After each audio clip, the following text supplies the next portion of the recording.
Hello, all students. Welcome to AceCat. Class, my name is Abid Soni, your DILR mentor.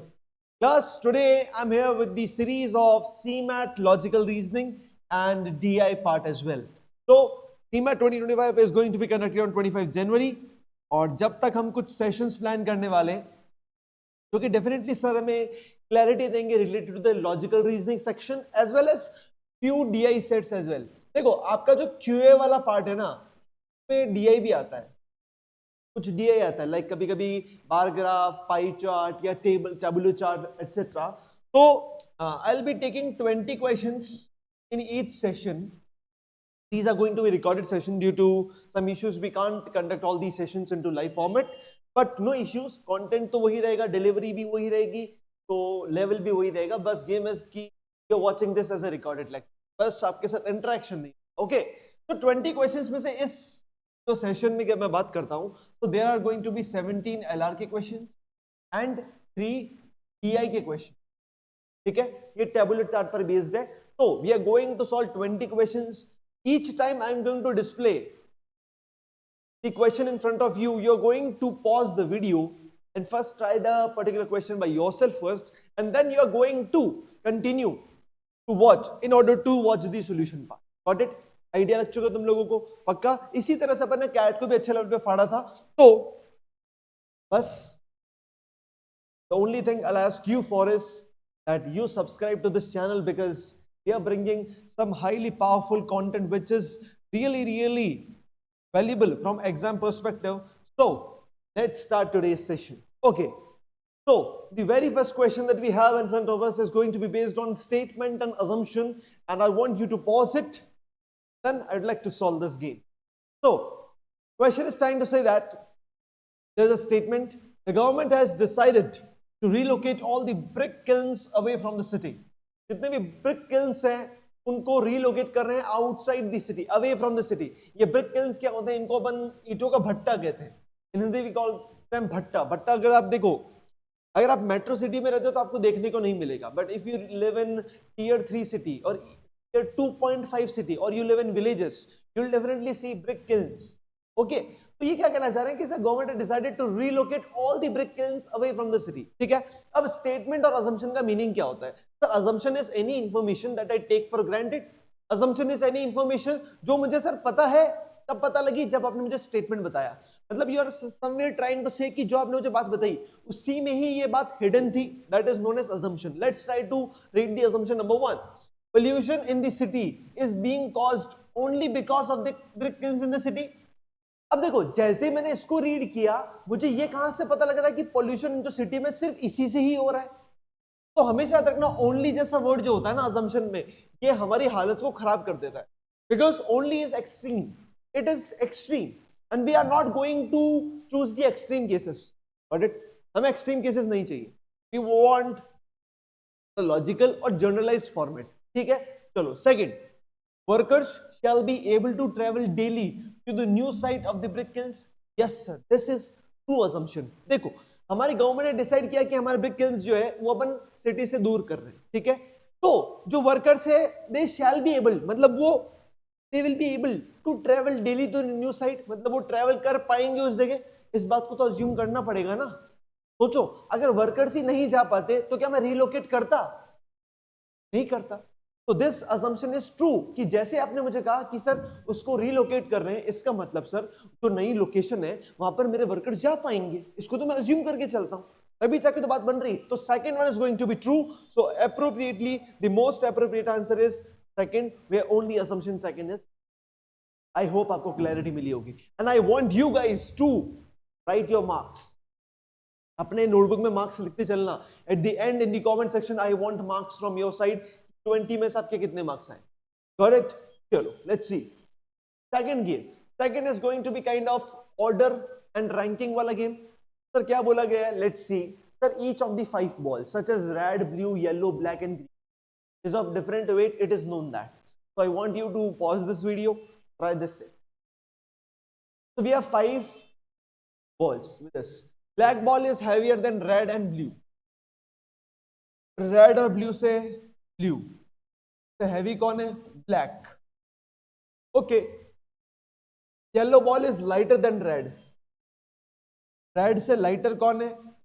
Yellow, got it. Blue ball is heavier than red and green, red और green दोनों से heavy है।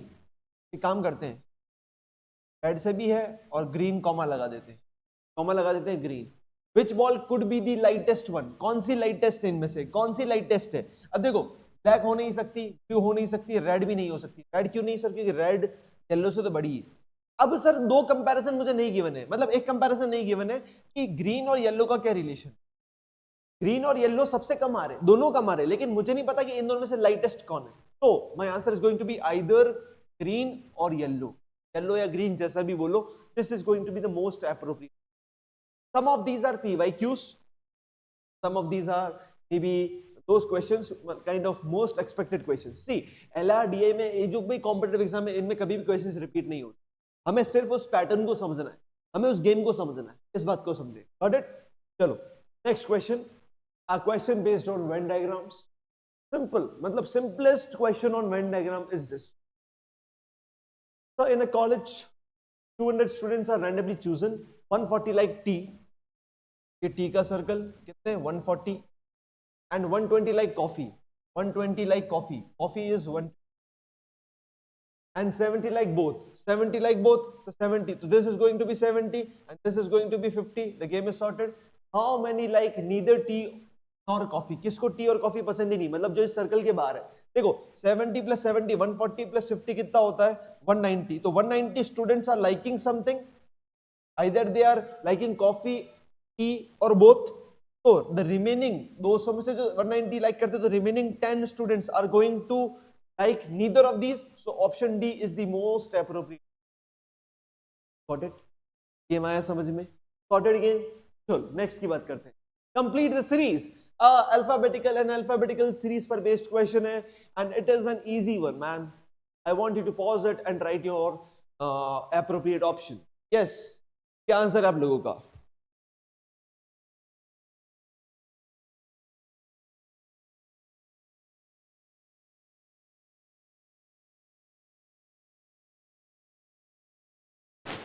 Yes, let's see sir. Sir D, F छोड़कर G, H I छोड़कर J, H I रुको रुको रुको रुको रुको रुको, के बाद H I J छोड़कर K, L M N O छोड़कर P, तो ये गैप बढ़ता जा रहा है। O के बाद P के बाद Q R S T U, अब आएगा कौन? V आएगा। समझ गया मैं? तो सर आंसर या तो फिर फर्स्ट वाला है या सी वाला है, फर्स्ट या सी, इन दोनों में से एक आंसर, फर्स्ट या सी में से एक आंसर है। अब सर डिफरेंस क्या है दोनों में? तो डिफरेंस देखा जाए तो बात नहीं सर, देख लेते हैं। सर सेकंड लेटर का डिफरेंस है, आई के बाद J K L M N O P Q R S T U P W X Y P Y, तो option 1 is going to be my answer. क्या एक क्वेश्चन में मुझे टाइम लगना चाहिए था? नहीं sir, this question was of around 40 second. इसी बात, ज्यादा बड़ा क्वेश्चन नहीं। देखो आपका जो सीमैट का एग्जाम है, it is going to be of 3 hours and total number of questions are going to be 100. So the most time consuming section you are going to face is going to be quants, definitely, क्योंकि उसमें calculation है। But when I talk about other topics, other subjects like LR and English, इनमें भाई थोड़ा सा time कम लगता है maths के कंपैरिजन में। रीजन बीइंग सर ये थोड़े से क्विक होते हैं, इनमें क्वेश्चंस थोड़े से छोटे आते हैं। देखो like in English we have grammar, ऐसी बात है। अब ग्रामर में रूल पता है तो सॉल्व हो जाएगा, बाकी क्या करोगे? अगर तुम्हें समझ में आ रहा पैटर्न क्या है तो सॉल्व हो जाएगा। सेम अप्लाइज टू जीके, तुम्हें जीके में या तो फिर आंसर आता है या नहीं आता। अब तुक्के लगाओ तो बात अलग है, लेकिन आता है या नहीं आता ये वाला गेम, ठीक है? तो मोस्ट टाइम कंज्यूमिंग कौन सा है? मैथ्स, सिंपल सी बात है। तो अपने टाइम को सही से लोकेट करो कि तुम मिनिमम से मिनिमम टाइम में एलआर को सॉल्व विद गुड एक्यूरेसी, इस बात को याद रखो, ठीक है? चलो let's move on to the next question, a question based on direction sense. So I want you to solve this one. देखो मैं आपको इतना बता सकता हूं कि LR section of CMAT exam really easy तो नहीं बोलूंगा, but it is easy, बहुत ज्यादा easy तो नहीं बोलूंगा, लेकिन it is easy। इस गेम को समझे। Ram traveled towards east from his office, कि उसका ऑफिस मान लेता हूं, ऑफिस से वो ईस्ट में गया। आफ्टर ट्रेवलिंग 10 किलोमीटर, मतलब ये 10 किलोमीटर के बाद he took a right turn and covered 2 kilometers, यहां से राइट टर्न लिया और 2 किलोमीटर। सर आपको कैसे पता कि ईस्ट इधर है? नॉर्थ ऊपर है इसलिए मुझे पता लगा कि ईस्ट इधर है, सिंपल सा गेम है, ठीक है। Then he took a 45 degree turn in clockwise direction. ये बंदा नीचे देख रहा है, क्लॉकवाइज मतलब 45 डिग्री टर्न मतलब ऐसा होता है, मतलब ये अब इधर देखने लग गया, सी बात है। And travels 3 kilometre, 3 kilometre. In which direction is he travelling now? ये कौन सी डायरेक्शन में ट्रेवल कर रहा है? ट्रेवल कर रहा है, ये ट्रेवल करता चल रहा है, चल रहा है। तो ऊपर नॉर्थ है, साउथ है, इधर वेस्ट है। सर ये साउथ और वेस्ट दोनों के बीच में ट्रेवल करता चल रहा है, ये answer is to be south. ये इजी क्वेश्चन, और ये मैं तुम्हारे सामने कोई ऐसे क्वेश्चन नहीं रख रहा हूं, ये तुम्हारा एग्जाम के क्वेश्चन, ये तुम्हारा एग्जाम के question. Yes, question number 6, a question based on again clock plus directions. Clock plus directions, क्या क्वेश्चन पूछना चाह रहा है sir? At 3 o'clock if r hand points towards west, in which direction will the minute hand point at 7:45 p? अब सुनो मेरी बात, clock बनाओ, सबसे क्लॉक बनाओ। This is going to be clock sir at 3 o'clock। 3 o'clock का मतलब this is going to be our game. 3 o'clock पे क्या है? if r hand points towards west, ये r hand किधर पॉइंट कर रहा है? Waste. if this is west, this is going to be east। तो ईस्ट और वेस्ट अगर उल्टे उल्टे हो गए तो नॉर्थ नीचे आ जाएगा, साउथ ऊपर चला जाएगा। नॉर्थ ऊपर आ जाएगा, साउथ नीचे चला जाएगा। यस, नॉर्थ नीचे चला जाएगा, साउथ ऊपर चला जाएगा। ओके सर, अब क्या पूछा है मुझे? चलो इसको इरेज करते हैं, ये मुझे डायरेक्शंस मिल चुके हैं। In which direction the minute hand will point at 7:45। Minute hand का मतलब क्या होता है? 45 पे ना, तो मिनट हैंड कहां पे होगा? यहाँ पे। और 7:45 कैसा होता है? ऐसा होता है। तो मिनट हैंड किधर जा रहा है? ईस्ट की तरफ, तो answer is going to be east, as simple as that. क्या टाइम लगना चाहिए था इस क्वेश्चन में? नहीं, ये आपके एग्जाम का ही क्वेश्चन है, सीमैट 2022। चलो, yes, a question based on seating arrangement. I want you to give it a try, pause this video and give it a full try, कि यार तुम्हें सही में समझ में आ रहा है या नहीं आ रहा है। पूरी कोशिश करके देख लो तुम्हारी साइड। एक्चुअली इसको मैं ऑप्शन से भी सॉल्व कर सकता हूं, मैं चाहूं तो, और तुम भी चाहो तो। The B, C, D, E, F, G, H are 6 persons sitting in a row, not necessarily in the same order. 2 persons are sitting between C and G. C और G के बीच में 2 बंदे होने चाहिए। यहाँ पे देखो, C और G के बीच में 2 बंदे, C और G के बीच में 2 बंदे, C और G के बीच में 2 बंदे, C और G के बीच में 2 बंदे। तो यहाँ तक तो पॉइंट सही है। C is placed to the immediate left of B. B के immediate left में कौन आना चाहिए? C. B के immediate left में आना चाहिए, लेकिन यहाँ पे तो राइट में आ रहा है। This is eliminated. P के इमीडिएट लेफ्ट में यस, P के इमीडिएट लेफ्ट में यस, इमीडिएट लेफ्ट में यस। तो A तो हो ही नहीं सकता, तो A, ये वाला ऑप्शन गलत, ये वाला ऑप्शन गलत। अब देखना, B और C में कॉमन क्या है? C तो कॉमन है ही। अब B या D को चेक करना, ठीक है, चलो देखते हैं। C is the first one in the row, C is the first one, सब में first one. C and H are not sitting together, C और H साथ में नहीं आने चाहिए, इसमें साथ में आ रहे हैं। This is eliminated. B and C are correct and C are correct. Option B is the correct answer. ये क्वेश्चन भी 1 मिनट के अंदर सॉल्व किया जा सकता है, कोई बड़ी बात नहीं है हमारे लिए सॉल्व करना। Under 1 minute this question can be solve, simple सा गेम। चलो, question number 8, yes, a question based on analogy. अब इस क्वेश्चन में थोड़ा सा देखो रैंडम अप्रोचेस भी लगती है। इस क्वेश्चन को लेकर मैं कह सकता हूं कि क्या पता अगर आपको हिट कर जाए तो एक बार में हिट कर जाएगा, और नहीं करे तो क्या पता आपको काफी टाइम लग जाएगा। अब नाउ लेट्स सी कि सर 144 इस 77 168 किससे कनेक्टेड होगा, ये पूछा है आपसे। और 80 की लाइन में मेरे पास मैक्सिमम ऑप्शन। सर ये दोनों किसकी टेबल में आते हैं? देखिए, this is 7 times 11 and this is 12 times 12। Sir ये दोनों तो प्राइम नंबर है, तो कोई सर रिलेशन तो है ही नहीं, कोई रिलेशन तो है ही नहीं। चलो, लेकिन इतनी बात क्लिक कर रही है कि 144 का हाफ कितना होता है? इसका हाफ कितना होता है? 72।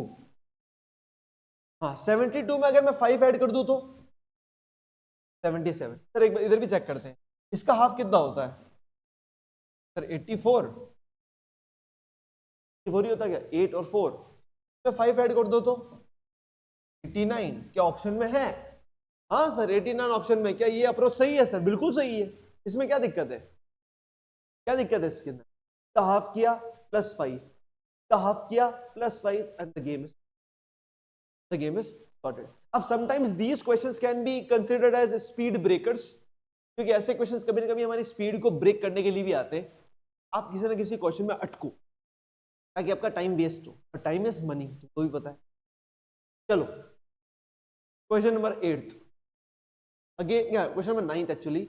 इस क्वेश्चन को भी आप ही सॉल्व करो भाई, इसको भी आप ही सॉल्व करो, फिर मैं सॉल्व करता हूं. This is not the difficult one.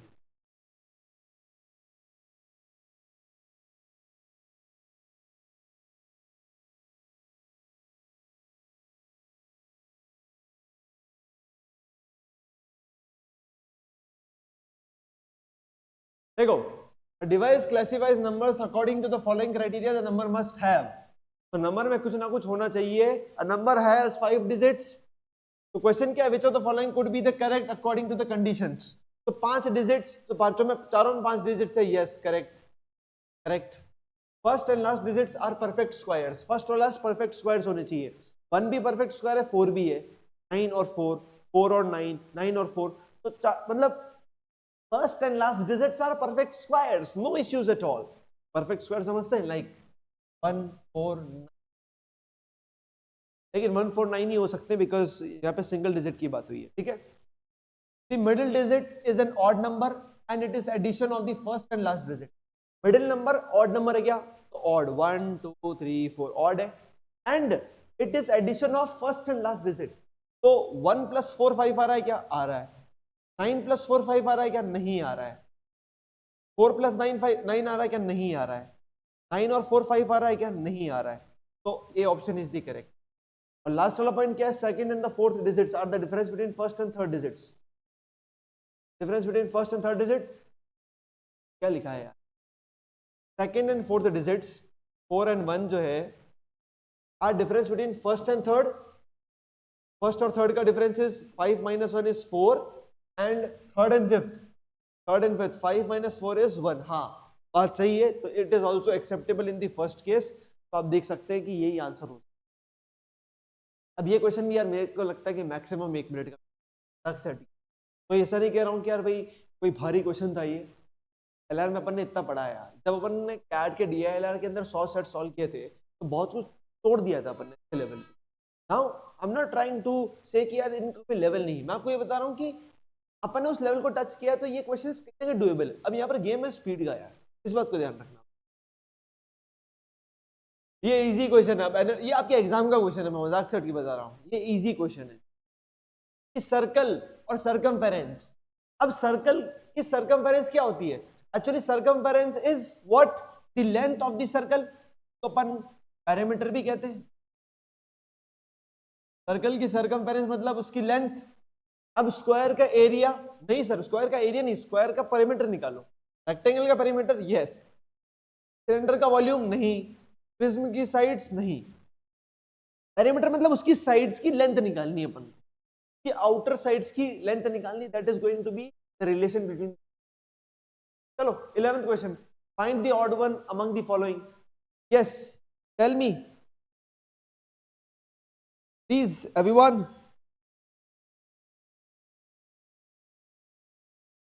देखो, कैबेज, पोटैटो, अनियन, लीटस, इनमें से ऑड वन आउट आएगा डेफिनेटली पोटैटो. अब ये तो मुझे पता है कि क्यों, क्योंकि कैबेज, अनियन और लीटस ये सारी वेजिटेबल्स जो है ना, ये एक्चुअली पेड़ों पे उगती है, पेड़ पौधों पे. लेकिन if I talk about the potato, ये जमीन से जमीन से. तो ये जमीन वाला हो गया ग्राउंडेड फ्रूट. ये सारे leafy fruits. Leafy fruit kind of ऐसा कह सकते हैं कि जो पेड़ पौधों पे उगते हैं. That's why I would say कि potato is the odd one out. Got it. तो अब देखेंगे तो कैबेज, पोटैटो, या कैबेज, अनियन एंड लीटस. लीटस तो बहुत सारे को पता भी नहीं होगा क्या पता, लेकिन ठीक है यार, जितनी अच्छी वो क्या उसको भी पता लगेगा कि आंसर्स क्या हो सकते हैं. तो अपनी वो क्या पर काम करो अपनी वो क्या. Yes, now again a good question based on arrangement. Solve करेंगे आप लोग. हेलो, सॉल्व करेंगे क्या? क्या sir 6 students PQRST are sitting around a hexagonal table. Hexagonal मतलब समझते हैं आप लोग, 6 साइड्स होती, ठीक है। Each eight one corner and facing the centre, सभी बंदे अंदर देख रहे हैं।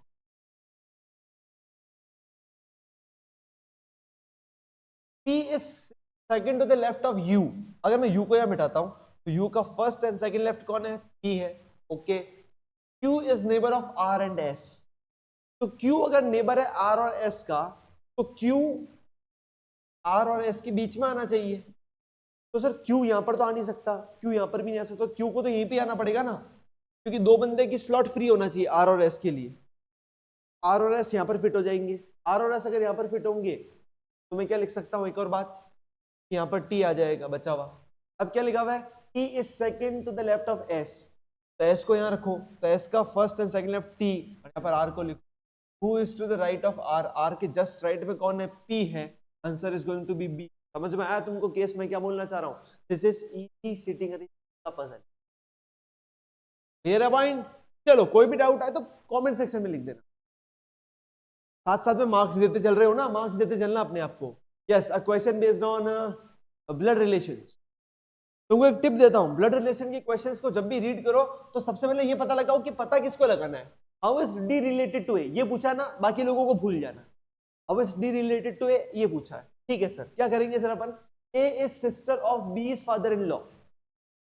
बी के फादर इन लॉ मतलब जो भी है ये शादी का रिलेशन है, बी के जो फादर इन लॉ है।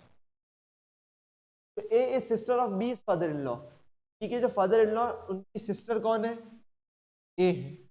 ये पर्सन जो भी है, मेल फीमेल मेरे को पता नहीं। A and C are siblings. अब सी का मुझे पता नहीं है, सी कौन है? सी को मैं यहां लिख देता हूं, सी ये भी हो सकता है लेकिन लिख देता हूं यहां। C is husband of B. C अगर हस्बैंड है, ये ऐसा हो जाएगा। अब how is D related to A? How is D related to A? How is D related to A? A के हिसाब से देखोगे तो आपका आंसर क्या आएगा पता है? How is D related to A? तो ये तो उसके भाई का बेटा है, that is going to be nephew. Nephew मेरे पास में है नहीं, काम करते हैं इस क्वेश्चन को चेंज कर देते हैं। How is A related to D कर देते हैं, ठीक है। How is A related to D कर देते हैं। How is A related to D, तो डी से ए जाओगे तो डी के पापा की बहन, में वी कॉल इट भुआ, but this we call them aunt। तो aunt is going to be my answer। ऐसा कोई गलती आपके एग्जाम में होगी नहीं वैसे, पहली बात तो, लेकिन अगर होती है तो फिर देखते हैं कि क्या करिए, ठीक है। तो this was typo, got it. चलो, असर्शन एंड रीजन। असर्शन का मीनिंग क्या होता है? It is kind of statement और फैक्ट और some information that is given to you, and reasons are what is the reason behind it. Like assertion is the 10th class result is very poor this year। इस साल बहुत खराब आया है। Reason number 1, number of students in class 10th have increase considerably. अब sir class में बच्चे बढ़ चुके हैं, इसकी वजह से थोड़ी रिजल्ट खराब आया। This is very weak reason. Class में बच्चे बढ़ गए इसलिए थोड़ी रिजल्ट खराब आया। Reason 2, the students of class 10th belong to a different section of society. The students of class 10th belongs to different sections of society। ये भी क्या रीजन हो गया सर? तो यहां पर सर ना ये वाला रीजन सही है ना ये वाला रीजन सही है। Neither R1 nor R2 are the reason। Reason नहीं, इसके पीछे रीजन कुछ और हो सकता है। लाइक उनको उनका टीचर अच्छा नहीं था, या उन्होंने अच्छे से पढ़ाई नहीं करी, या कोई एकेडमिक कोई प्रॉब्लम आई है। This can be considered as good reasons, but ये जो बात बोली गई है, दीज आर समवेयर एब्सर्ड और वेग, गॉट इट। चलो, again a question based on direction sense। तो फटाफट से अपना डायग्राम, अपना मैप आपके हाथ में होना चाहिए। Suraj walked 6 metre facing towards west. West की तरफ देखता हुआ 6 मीटर गया, 6 गया। Then he took a left turn and walked a distance of 8 metre. ये इसने लेफ्ट टर्न लिया, ये 8 मीटर चला। Then he took a right turn and walked a distance of 6 meter। Right turn लेंगे तो ऐसे चलेगा, पता है ना तुमको राइट टर्न कैसे लेते हैं? ओए yes. Then he walked for 10 minutes in the northeast direction। North east direction, इस पॉइंट से नॉर्थ ईस्ट, नॉर्थ ऊपर ईस्ट इधर, 10 उसने ऐसे चला होगा। सर आपको कैसे पता कि 10 यहीं पे आके अटकेगा? अरे तुम्हें ट्रिपलेट पता है क्या? राइट एंगल ट्राइंगल में 3 4 5 होता है ट्रिपलेट, तो इसका मल्टीपल भी ट्रिपलेट होता है, 6 8 और 10। तो 6 8 और 10 यहां पे यहां तक पहुंच गया। Approximately how far is he from the starting point? Starting point से वो कितना दूर है? Sir 6 metres. As simple, as simple. अब क्वेश्चन थोड़ा सा ट्रिकी था, जिसको ट्रिपलेट्स याद है या जिसको पाइथागोरस थ्योरम का गेम समझ में आता है के लिए डूएबल, तो नहीं आता उनके लिए नहीं है। Which 2 years will have the same calendars? Yes. अगर आपने कैलेंडर्स पढ़ा है तो बहुत बढ़िया बात है, नहीं पढ़ा है तो एक काम करें, मेरी एक वीडियो है कैलेंडर्स को लेकर, most expected questions of calendar, तो मैंने स्नैप, एनमेट और सीमेट के हिसाब से उसमें क्वेश्चंस उठाए थे। उस वीडियो को आप देखेंगे। कहां पर मिलेगी सर? इसी चैनल पर मिलेगी जिस चैनल पर तुमने ये वीडियो देख रहे हो, एस्कैट पर।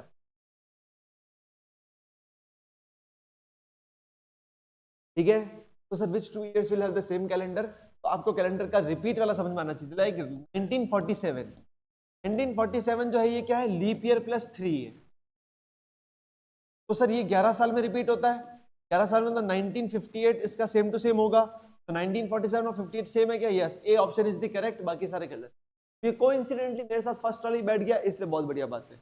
अगर मेरे को 1915 का पूछोगे कि इसका कब रिपीट होगा, तो इसका भी 11 साल बाद, तो 1926 इज माय आंसर। लेकिन यहाँ पे 1951 है, तो same applies to all these. इसका तो आंसर आएगा 2000 का 2028, क्योंकि लीप ईयर है। 2005 का क्या आएगा? 2005 का आएगा 2011। है सिंपल है, तब 2011 आएगा। गलत हो गए, ठीक है। तो दीज वर आई गेस। और एक और क्वेश्चन है, एक और क्वेश्चन, फिर डीआई का सेट है बस। Solve this one please everyone.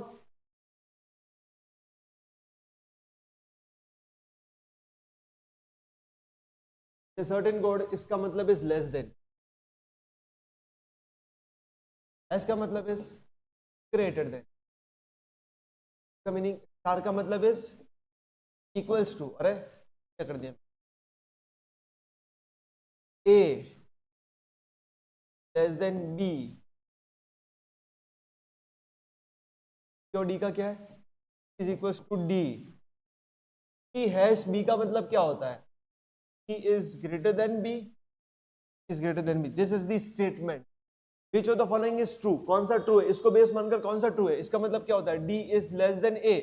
क्या D छोटा है A से? नहीं सर, गलत बात है, D तो बड़ा है। D is greater then D, ये बड़ा है क्या D से? नहीं सर, गलत बात। A और C, A is equals to C, गलत बात सर। लास्ट वाला सही हो जाएगा, लास्ट वाला A is less then B less than C, ये वाली बात सही है क्या? यस सर, सही है। Point is done. This was the LR section of the CMAT section, CMAT exam. 3 questions और भी आएंगे आपके पास, ऐसा नहीं है कि आपके पास 17 क्वेश्चन ही आएंगे एलआर के अंदर, 3 क्वेश्चंस और भी आएंगे, लेकिन मैंने उठाए नहीं। लेकिन खास बात यह है कि अब मैं 3 क्वेश्चंस आपके डीआई के उठा रहा हूं, ठीक है। दिस वाज द डीआई, ये आपके क्वांट सेक्शन में आया था। I want you to pause for a second, read the data.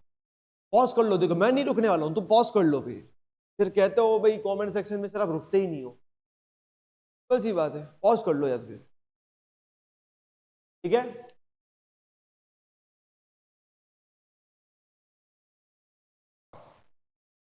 आया, consider the following table that shows the percentage distribution of workforce of India and ratio of male to female workforce of India in different employment sectors during a given year. Employment sectors का percentage breakup, इन सब का सम करोगे तो आपको 100 मिलेगा। तब total employees कितने हैं?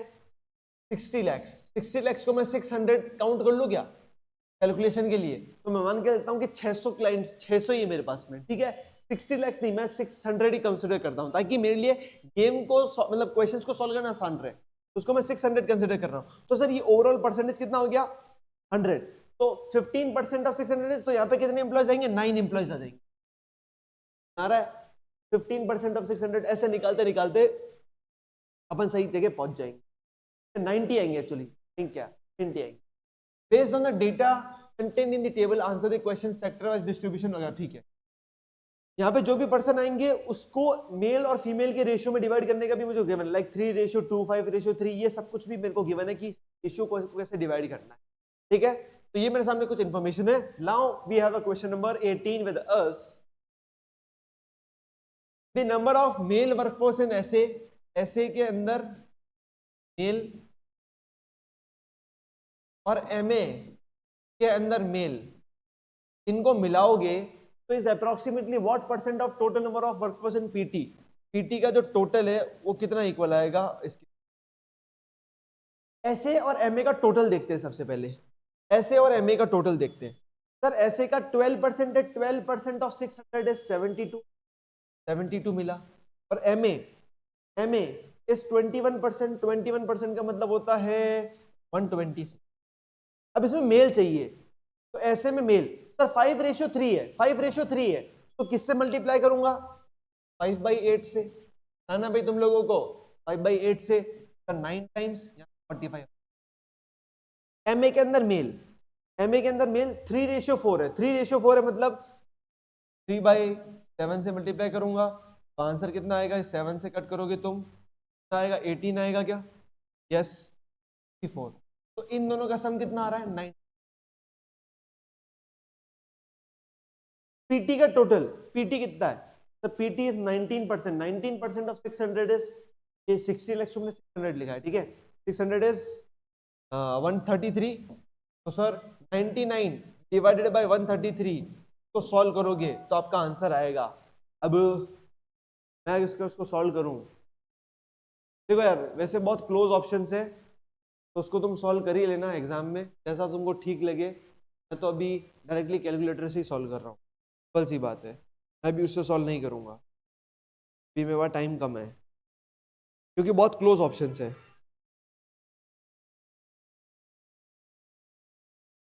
मैंने सही किया है क्या या मैंने कुछ गलती करी है? PT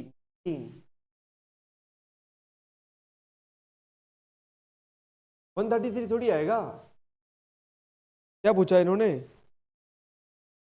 yes yes small mistake actually students, 19 into 6 करना है ना, 114 होता है वो, तो 114 होता है। यस वही देख रहा हूँ कि अपन ने करा क्या, 114 सॉरी, ठीक है।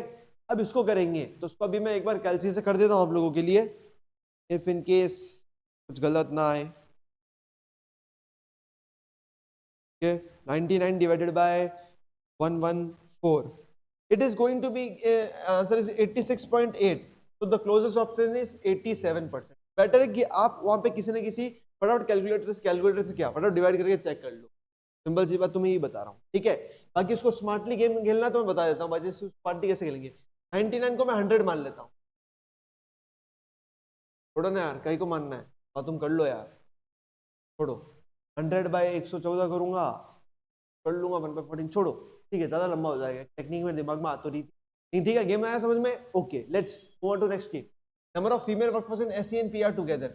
एससी में और पीआर में क्या चाहिए? फीमेल चाहिए। इस put together is what percent of number of male workforce in CM. CM के अंदर मेल चाहिए, तो एससी और पीआर में टोटल कितने? 15 और 18, 15 और 18, 15 का मतलब 90, 18 का मतलब 108। अब इनके अंदर फीमेल निकालनी है, फीमेल एससी और पीआर में फीमेल। एससी में कितना है? 3:2, तो 2/5 आएगा क्योंकि फीमेल निकालनी है, 2/5 आएगा 6। और पीआर में क्या है? 5/7 है, तो 7/12 आएगा, 12 आएगा, गिव मी 72। कसम कितना आ रहा है? 72 आएगा क्या? 9 नहीं 72 नहीं आएगा, सॉरी 63 आएगा। आ रहा है दोनों का सम 99 आ रहा है क्या? 99। अब सीएम के अंदर मेल, सीएम कितना है सर? 9% और उस पर 5:4, तो 9% का मतलब होता है 9 इंटू 600, नहीं छोड़ो, 9% का मतलब होता है 54 एम्प्लॉइज। फिर क्या बोला इसने? 5:4 मेल निकालना है, तो 5/9, तो आंसर कितना आएगा? 30। अब मुझे क्या बोला है sir? 99 is what percent of 30। Sir हटा दो सर, यहाँ पे 10, यहाँ पर 33, तो 100 करोगे तो 330%। 330% इज माई सॉर्टेड। आया गेम समझ में? ठीक है, अब last question. The difference in number of female workforce in SA and MA put together and the number of female workforce in PT. SA और एमए में जो फीमेल है माइनस पीटी में जो फीमेल है, इनका डिफरेंस कितने का है? तो एसए और एमए में फीमेल कितनी है ये मुझे निकालना है ना। देखो एसए और एमए में मेल निकाला है, मेल निकाला है, देखो मेल निकाला तो मैं फीमेल भी निकाल सकता हूँ आराम से। कैसे सर? सर इसको मुझे 5/8 की जगह 3/8 से मल्टीप्लाई करना था, तो 27 फीमेल्स आएगी एसए के अंदर, तो क्योंकि 27 + 45 कितना आएगा? 72। यहाँ पर 4 से करना था 72, 99 आ रहा है क्या? यस, 99 फीमेल्स आ रही दोनों को मिलाकर। आप लोग कैलकुलेट कर लेना, 99 आ रही। पीटी में फीमेल कितनी आ रही? अब पीटी में फीमेल कितनी आ रही है ये चेक करना पड़ेगा। पीटी कितना है? 19%। तो पीटी में क्या है? 19 × 6, ठीक है। और फीमेल, फीमेल का मतलब क्या होता है? 5:3 है तो 3/8, 3/8 कैंसिल करो, 4 टाइम्स 3 टाइम्स कितना होता है? 6, तो 14/4। सही लिखा गया मैंने को? 3 2 3 जा 2 4 जा 3 जा 9 होता है, डिवाइड बाय 4। 99 जा 171 divided by 4। 171 divided by 4 is 42.5, नहीं 42.75। अब सर पॉइंट में कैसा आ रहा है? पॉइंट में इसलिए आ रहा है क्योंकि अपन ने 60 लाख की जगह 600 कंसिडर किया है। 60 लाख 600, इसका डिफरेंस कितना आ रहा है इन दोनों का डिफरेंस? ये देखो आपको इन दोनों का डिफरेंस कितना है? 42.5, इसमें माइनस करो तो 42 माइनस करा तो कितना आएगा? 57, तो 56.25, 56.25, तो ये मेरा आंसर आना चाहिए। तो 56, तो 5.6 lakhs is the correct answer. 5.6 lakhs is the closest, like इसने 56.00 मान लिया इसको, तो 5.6 lakhs is the closest option. अगर आप 600 को 60 lakhs मानोगे तो आपका आंसर यही है। So this was the DI set which was asked in this particular game. I hope आपको क्लैरिटी मिली होगी कि कैलकुलेशन है थोड़ी सी, इसीलिए मैंने कहा था कि मैथ्स में थोड़ा सा टाइम, ठीक है।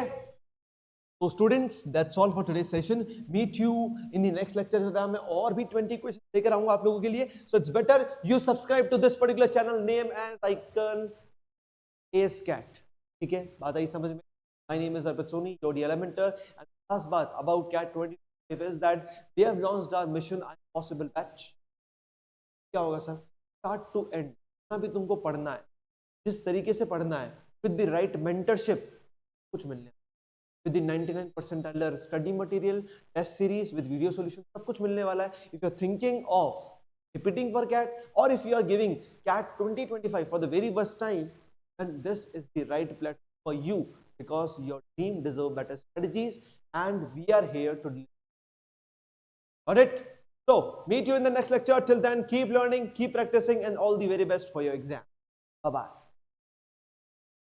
हाँ, जो भी स्कोर आया है प्लीज कमेंट सेक्शन में से तुम्हारे कितने, ठीक है।